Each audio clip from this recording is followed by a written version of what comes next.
I am not going to bore you with the background of how I met and wooed my wife, Marcy. Let us just say that we met in high school, fell madly in love, and married as soon as I got a job. We have been married for 18 years and have a 17-year-old daughter, Jessica. You do the math. 2 years later, we were blessed with twin sons, Brian and Baxter. Life was good and I had no complaints, but I was the only one. It appeared that Marcy had not been happy for some time now. Today, I was lucky enough to learn about it all. I was employed by a small manufacturing company as their one and only electronics data processing manager. I worked my way into that position over a 10-year period. I had bigger plans, however, and every evening and most weekends I was struggling with my best friend, Elton, in developing a computer server system that would provide instant linking over long distances. Although the software development seemed to outstrip our hardware efforts, Elton and I were still able to come up with a tight little system that we were almost ready to bring forth. Unfortunately, we were not working fast enough to save my marriage. Today was the day that Marcy decided to give me the bad news. John, it is pretty simple. The only thing I am asking for is $500 a month for child support. You get to keep the house, the furniture, and everything else. She had been explaining things to me for the past 15 minutes, and I was, of course, not listening to most of it. I don't want to interrupt, but $500 seems a little low for 3 kids. Marcy let out an exasperated sigh. John, it is only for Jessica, and only until she is 18. I am trying my best to be fair, and I think $500 is reasonable. What about the boys? Aren't you taking them also? Of course I am, but you don't have to pay child support for them because you are not their father. I am really surprised that you didn't figure that out years ago. I guess that shows how really dense I was. No, I didn't figure it out. It never even crossed my mind that the boys might not be mine. Now, she was telling me that she not only wanted a divorce, but that she had been cheating on me for at least 16 years. What else was there that I did not know? My mind started to wander again. She was still talking, and I was trying to put all the pieces together in my head. I am sure that the things that she was saying were important, but I just could not bring myself to concentrate. Okay, damn it. Okay, I will go along with just about anything. The only thing that I insist on is that I get Jessica every weekend and on all school breaks, including summer. Marcy actually stopped talking for a moment. I can live with that. If it is okay with Jessica, I will have the papers drawn up tomorrow. Will you sign them then? I could tell that she was getting ready to leave. I didn't realize it before, but she had actually been moving her things out gradually over the last few weeks. Just a couple of questions before you go, please. Who the hell is the father of the twins? Who are you going to be living with? Finally, why did you wait so long? Langford King is the father of Brian and Baxter. We will all be moving into his house, she replied. What about his wife? Where are Joyce and the girls going to stay? Joyce left and took the girls with her. After she caught me and Langford in bed, their marriage was over. I didn't ask for a divorce before because Langford was still married, and I had no alternative. Now that he is getting a divorce, it only seems practical that I get one too. You have been screwing Langford for 16 years? I asked. That is right, and I have no intention of stopping. I am sorry, John. You are a great guy, but you are only mediocre in the sack, and I am afraid you are going to be working just to put bread on the table for the rest of your life. Langford is rich, successful, and a great partner. I only have one life, and I want to enjoy it to the fullest. You couldn't give me that. I had no response for that. I watched her walk out the door and then opened a cold beer. She was right. Here I was, sitting in a $300 recliner drinking cheap beer. I had big plans, and that was about it. I guess what really killed any feelings I still had for her was when she compared my performance with Langford's. There is not much you can do about something like that. Either you got it or you don't. I was always satisfied. but apparently Marcy wasn't. We have known Langford and Joyce since high school. Foster King, Langford's father, was the king of carpets in our town for as long as I could remember. About 10 years ago, he retired to Florida, and his only son took over the business. A lot of us used to get together at regular intervals for barbecues, picnics, and other gatherings. Marcy and Langford were always friendly with each other, but no more than any of the other people who attended. Langford started to drift away from our group as his bank account grew. In the last few years, we saw them only 2 or 3 times. At least I did. They had 2 beautiful teenage daughters who were friends with Jessica. Speaking of Jessica, she was the bright spot in my hectic life. She was small, funny, and cute. She always brought a smile to my face. Unlike her brothers, she studied hard and was an excellent student. All she wanted was good SAT scores and acceptance at a great school.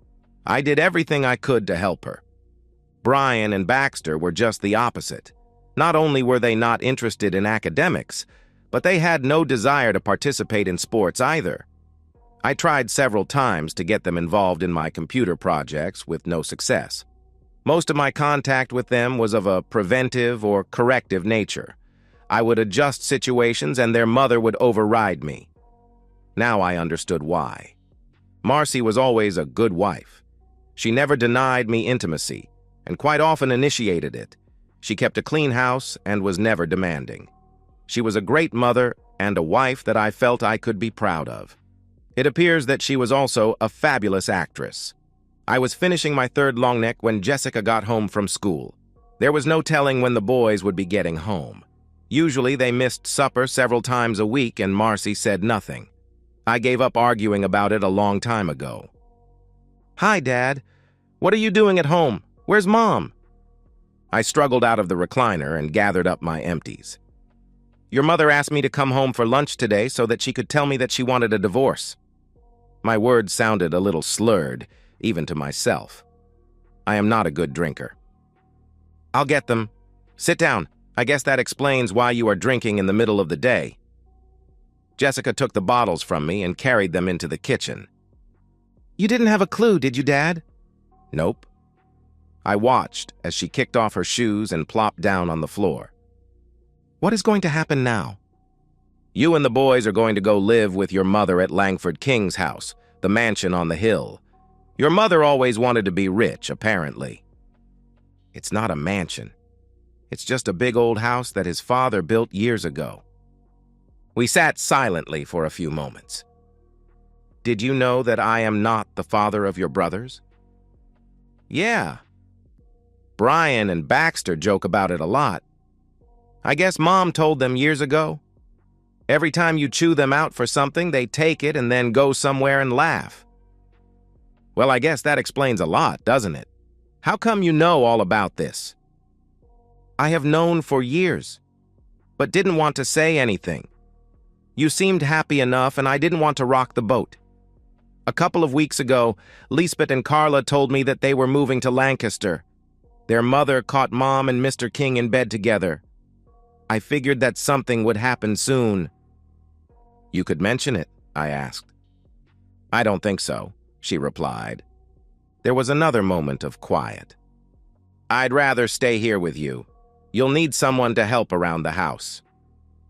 That would never fly. The court wouldn't allow it. "I did work out a little compromise, however," I answered. "How is that going to work?" she asked. "You get to stay here every weekend and every school break, including summer." "I can make that work. Why don't you go take a shower and I will order some pizza?" While we were eating, Jessica presented her plan for the separation. She would come to our house Friday after school and stay until she went back to school Monday morning. I thought it was better than anything I had imagined. We were still discussing the details when the phone rang. "John, I just wanted to let you know that the boys are here and will be staying overnight. Tomorrow, while you are at work, the kids and I will move our things over here. They can afford to miss a day of school. Jessica can spend the evening deciding what she wants to bring with her and what she wants to keep there. I don't see any reason why we can't start the new arrangement right away, do you?" "No, that sounds fine to me. I'll let Jessica know. I replied. The reallocation of bodies seemed to go smoothly. I found myself alone in the house, and, to tell you the truth, a little relieved. I had a hard time concentrating at work because I kept trying to figure out where I went wrong. My constantly kicking myself for being completely in the dark about my wife's relationship with a close friend did not improve things. Elton and his wife, Beth, offered a shoulder for me to cry on, and I readily accepted. The obvious answer was booze, but I decided against it. Instead, I started spending even more time on the server project. Beth wasn't too thrilled about Elton working more hours than he was, and I ended up having to send him home several times. The divorce papers got filed, and Jessica started spending her weekends with me. She was careful not to say anything derogatory about her mother, but she also never seemed to have anything good to say. She seemed a little annoyed at the amount of time I was spending on the server development, but didn't complain. She stayed busy doing the washing and housework that Marcy was no longer available to do. It was not my intent to use her that way, but she seemed glad to have something to keep her busy, other than studying for her SATs. I always made time to have meals with her. It was late spring when things started to get better. Jessica was accepted at the University of Oregon and also approved for a senior year abroad in Spain. She was worried that Marcy would not let her go for some reason, but she needed her permission. I didn't understand her concern until I found out that she had not told her mother about her college applications or about the exchange program request. At my suggestion, Jessica asked her mother to sign the permission slip to go overseas by presenting it as a class trip without any further elaborations. Marcy signed the paper without even looking at it. The next week, we applied for her passport. My divorce was final. Langford was still fighting with Joyce about his. Joyce wanted blood. Marcy gave me all rights to the house, but I didn't know what I was going to do with it yet. As Elton and I finished up the server project, Beth was using her computer skills to create a fancy presentation. We prepared a slideshow and had the handouts professionally printed. A week later, we had a contract to provide a hardware system for the State Turnpike Commission and a hefty check to go with it. I was forced to quit work in order to get it done. Since I no longer had a family, a steady job was not that important. Elton, on the other hand, could not afford to give up his day job, but he was putting in long nights and every weekend to get things up and running. Beth seemed a little more supportive by this time. We had no trouble hiring several college students to help with the installation.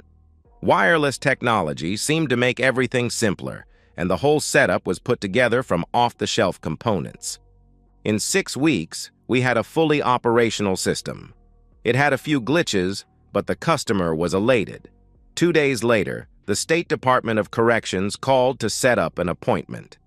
Elton quit his job, and Beth announced that she was pregnant.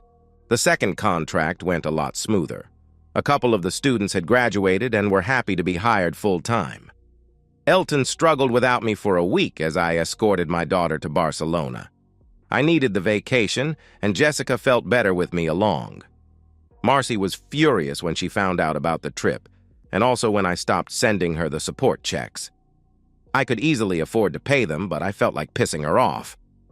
All I had to do was hold on for 5 more months until Jessica was 18. We were getting inquiries faster than we could respond to them. I became the full-time contact man and was traveling constantly. Elton took care of things at home for the most part. We had to rent a small office that Beth quickly took charge of. She was happy that I was doing most of the traveling. Beth was forced to hire some office help so that they would be trained by the time she had the baby, and we also put a lawyer on retainer. Things were going better than we ever had anticipated. We were encouraged to incorporate by our legal beagle, but he subcontracted the job out to a professional firm in Philadelphia. It was lonely in the house again. I could endure a few days without Jessica, because I always knew she would be there for the weekends. Now I spent a lot of time sending emails and making overseas phone calls. I guess being busy kept me from dwelling on my loneliness. I never heard from Marcy or the boys. I spent Christmas in Spain with my daughter. Everything was wonderful. In 4 months, Jessica would be coming home and then on to Oregon for college. It was easy to get a ritual going when I wasn't traveling. Every morning I would have the same breakfast at the same seat in the same diner. It only took a few weeks until I became a fixture. When I wasn't thinking about the project, I spent a lot of time dwelling on what went wrong with my marriage. The more I thought about it, the more bitter I became. I needed closure and I needed some sort of satisfaction. My wife had humiliated me for 15 years. How could I possibly let that slide? A small item on the third page of the morning paper gave me some hope. Philip Hughes was suing King Carpets for improper termination. It seemed that Philip had been the general manager at King Carpet for over 10 years. He had worked for Foster King before he retired and stayed on. Apparently, Foster King was an honorable man and ran a straight business. Langford did things a little differently. Philip refused to accept the shoddy workmanship and inferior products that Langford was leaning toward. When he complained, Langford fired him. It was a weak lawsuit and he had only a small chance of winning. I decided that I wanted to meet Mr. Hughes. My bank account was larger than it had ever been. Jessica was settled in at college, and I had already paid for the first year. Things were starting to look good. I had not heard from Marcy in several months.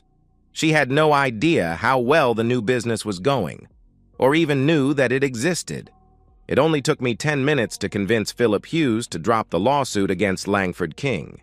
He had wanted to open his own carpet business for several years, but he did not have the money or the backing. Elton was more than willing to put up half of the money. He and Beth both thought it would be a good investment. Other than King Carpets, the only competition would be the two big home improvement stores in the area. Philip was confident that with the right customer service and prices, he could hold his own against them. Elton and I both liked Hughes and allowed him to proceed on his own, with our financial blessings. In 6 months, Empire Carpet was fully operational and making money. During the same time frame, Elton and I had expanded into our 6th state. Our server system proved to be a perfect fit for most government operations with numerous locations. We never had to advertise. The business grew by itself, and in a short period of time, we were completely overwhelmed. It was hard to tell if we were extremely happy or extremely frustrated. The nicest aspect about the whole thing was the monthly checks that just kept coming and coming. Brian and Baxter had been arrested for selling drugs. Most of the dealings were at their high school. It took our lawyer over half a day to convince the authorities that I was no longer responsible for their actions. By the end of the day, papers were filed relieving me of all parental responsibilities for both of them. I got a call later that evening from Marcy reprimanding me for my actions.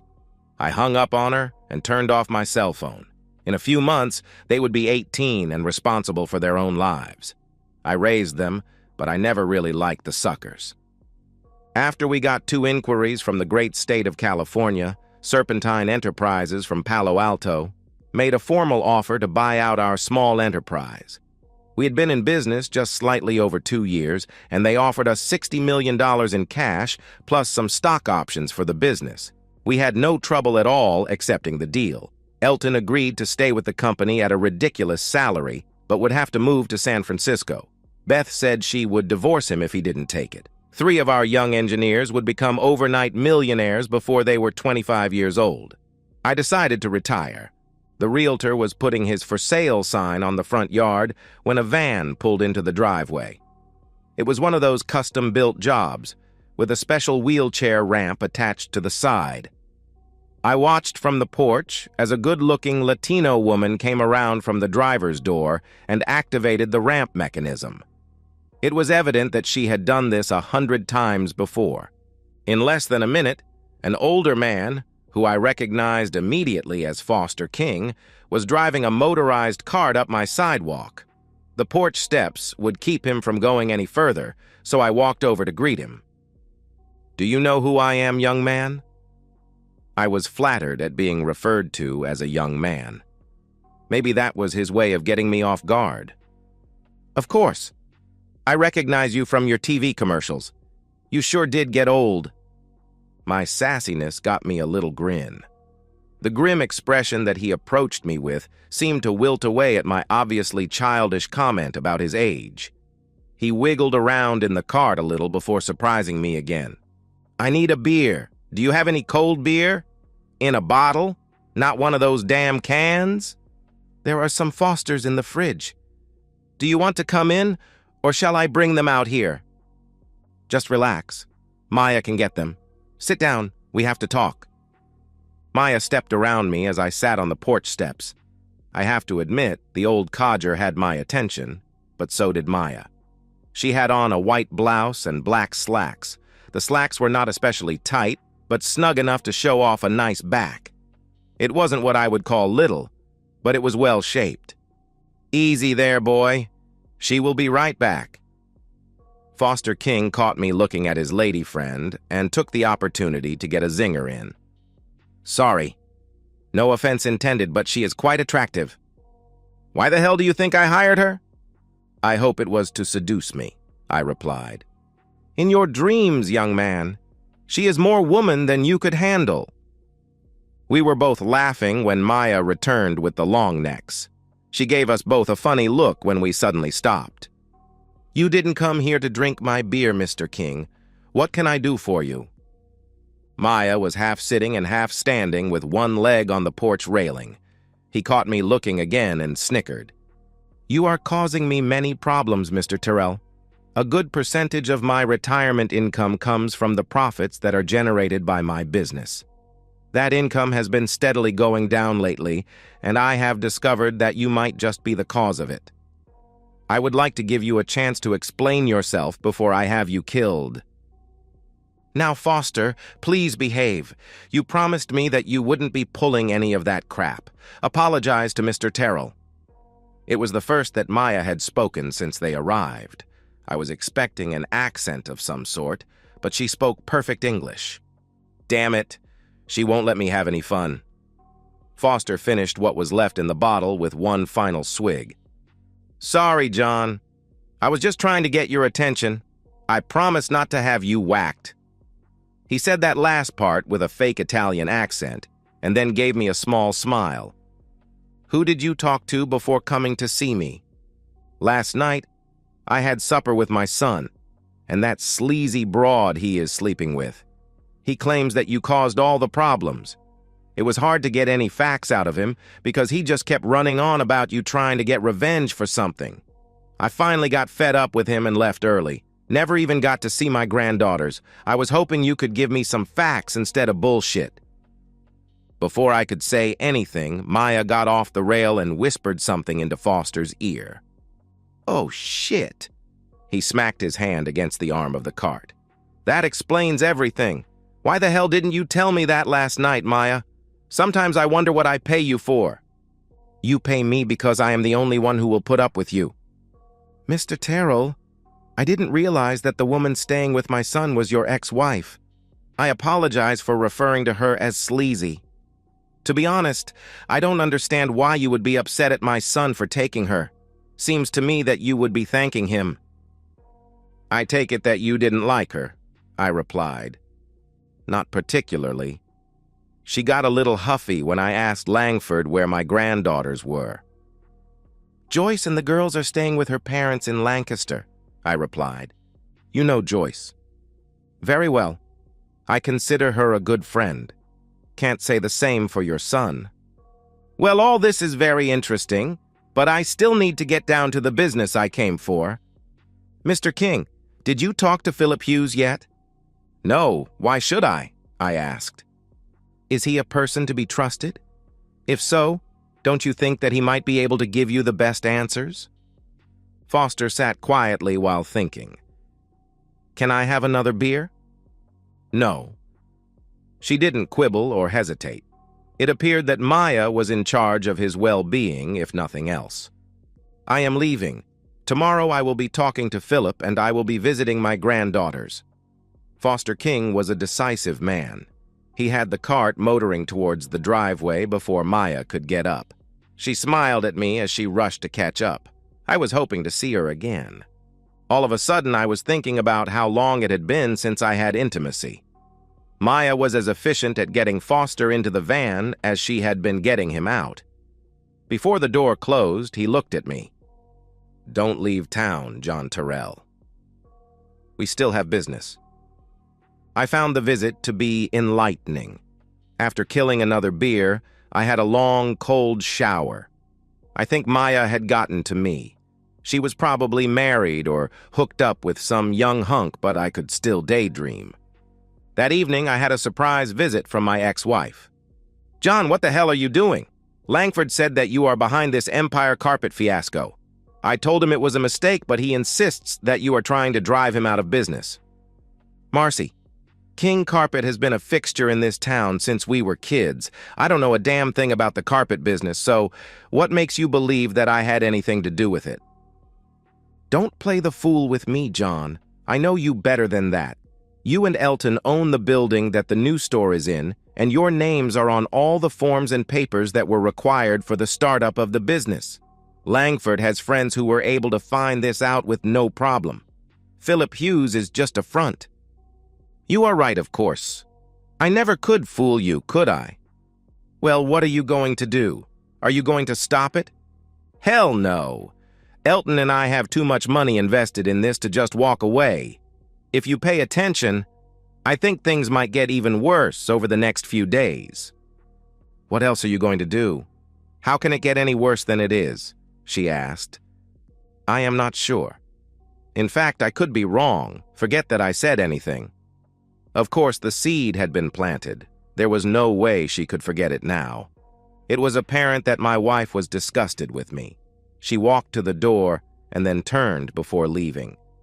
"The way that you treated Brian and Baxter after their arrest was terrible.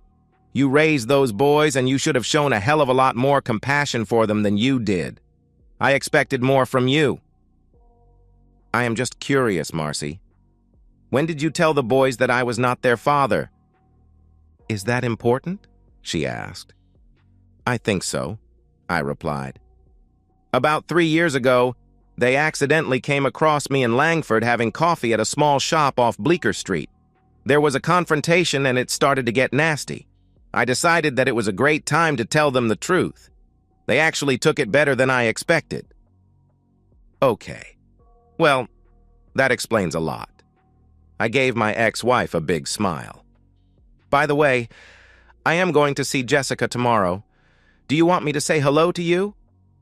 "Don't bother. She has made it perfectly clear that I failed as a wife and a mother, as far as she is concerned. I'll take care of my boys, and you can pamper your precious daughter all that you like." She slammed the door as she left. I spent the next week with Jessica. She took as much time away from her studies as she could and showed me all of her favorite places within 100 miles. I was not surprised when she told me that she wanted to stay in the area after graduation.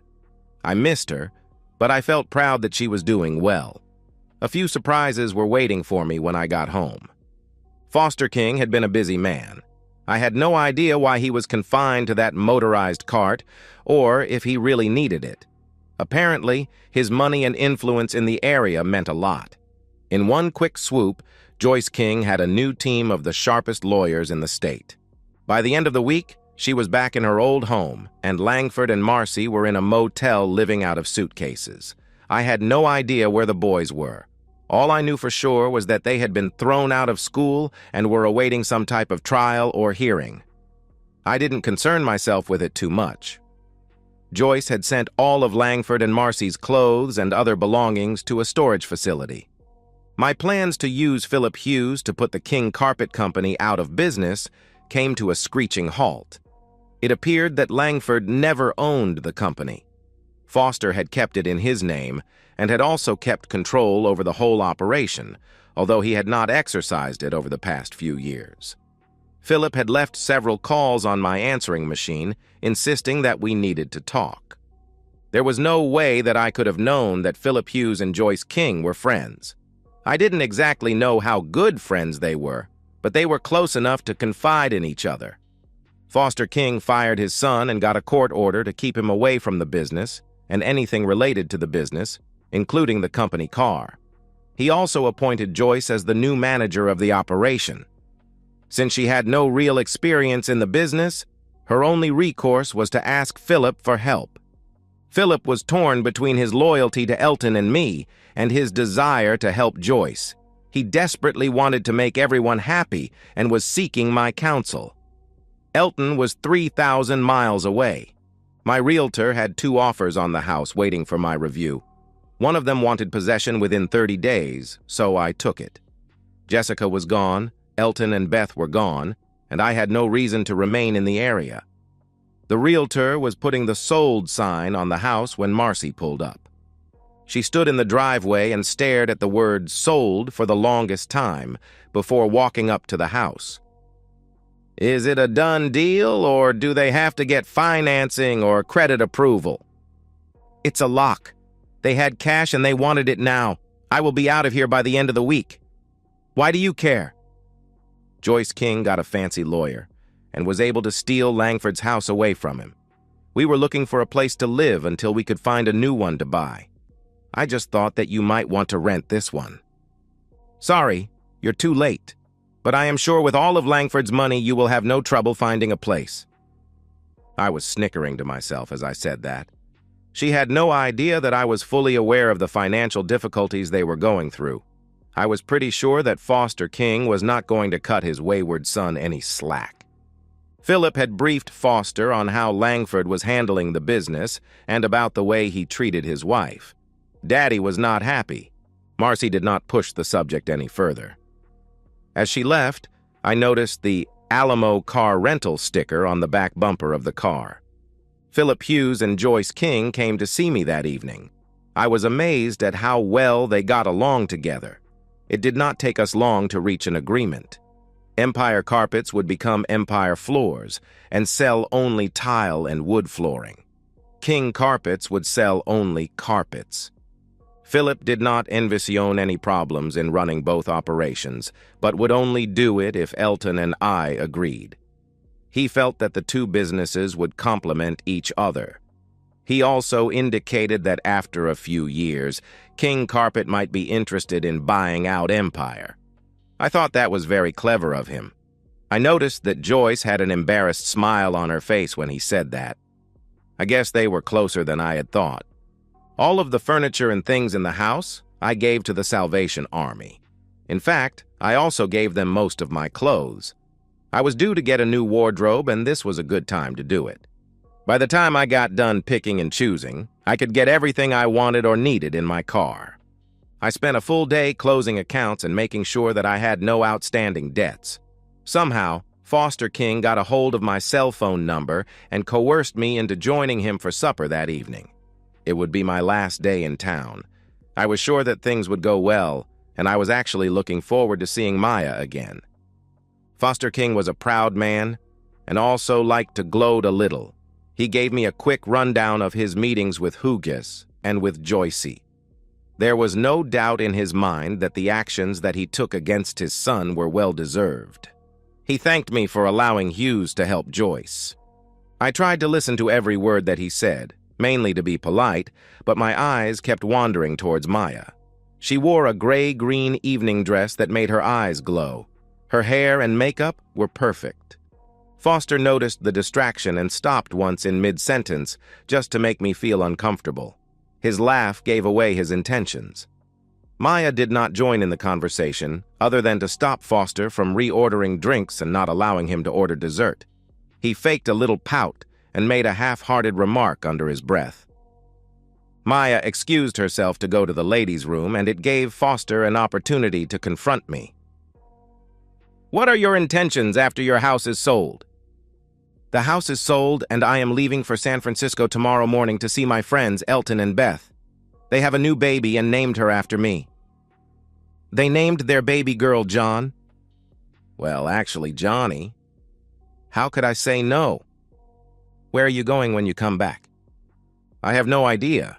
I am leaving my car at the airport, which is packed with everything that I own. I guess I will be driving south until something hits my fancy." "I have a better idea.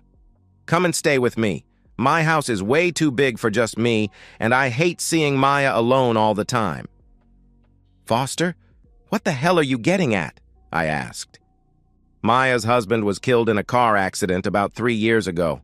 She has no friends in West Palm Beach and few opportunities to meet any eligible men. You are the only man that I saw her express any interest in over the last year." "Did she say something?" I asked.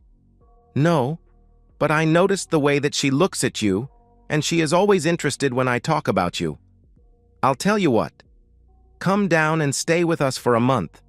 If nothing comes of it, you can jump in your car and start wandering around again. You have nothing to lose, and I would really enjoy the company." The conversation ended when Maya returned to the table. She smiled at both of us, as if we had just done something bad and was condoning it. I was definitely going to go to West Palm Beach. My visit with Elton and Beth went perfectly. The new owners were able to expand the operation over 20 states and several overseas locations. In a few years, the stock options would probably be worth far more than the actual cash we were paid. Johnny was adorable. I am sure that she will be cussing her parents for giving her a boy's name, but I will be the best godfather a kid could ever have. I called Philip Hughes as soon as I got back home, just to make sure everything was okay before I left. The business was fine, and he gave me a quick update on Langford. It seems that he had a good amount of personal debts that were not covered by the business accounts or assets. The cost of the divorce plus the expense of hiring a lawyer for Brian and Baxter had pretty well done him in. He had no credit, no cash, and no prospects. I felt good for Marcy.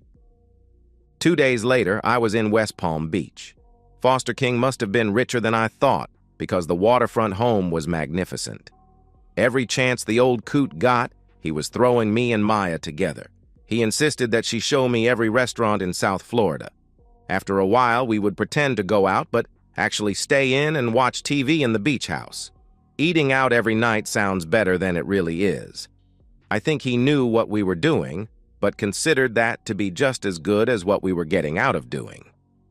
We enjoyed our time with Foster, but we were starting to enjoy our time together even more. It seemed to make him happy. Maya and I started sleeping together after the 3rd week. Foster knew about it, of course, and started to tease us relentlessly. He didn't stop until I moved into her bedroom. That seemed to make him happy. Life was good. My financial situation was unbelievable. I was living in a waterfront mansion with no expenses, and sharing my bed with a beautiful woman. My money was making more interest than I could spend, and my stock options were growing so fast that it made my eyes blink. I did treat myself to a new car. I always wanted a Mercedes. Joyce's divorce was finalized, and Philip Hughes wasted no time moving in with her. Marcy, however, had second thoughts. All of a sudden, being married to Langford King did not seem like a good idea. Marcy seemed to disappear into the night. Jessica and I never heard from her again. Before the end of the year, Foster asked me to witness his new will. I never found out what exactly was wrong with him, but he seemed to be going downhill fast.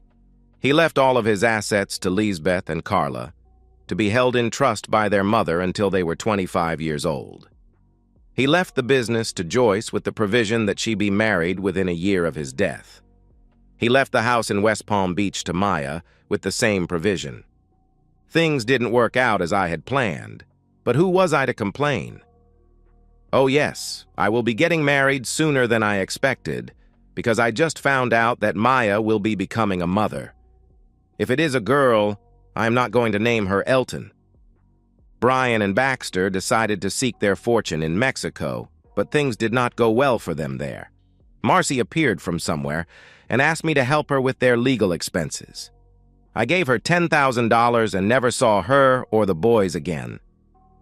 Jessica finished her studies and moved to Barcelona. I'm not sure, but I think she met a young man while she was there. Foster held on for 2 more years. There was no autopsy, and I still don't know what was wrong with him. He lived long enough to be the godfather to my new daughter, Foster Anne Maria Terrell. I'll name the next one Elton. And so, we've reached the end of today's story. Was it what you expected, or did it take a twist you didn't see coming? I'm curious to hear your thoughts. Share them in the comments below, and let's get a conversation going. If this story kept you hooked, make sure to hit that like button. And if you're new here or just haven't subscribed yet, now's the perfect time to join our community. I bring you fresh, captivating stories every day, So click that subscribe button and turn on notifications so you never miss out. Thanks for watching, and I'll see you in the next one.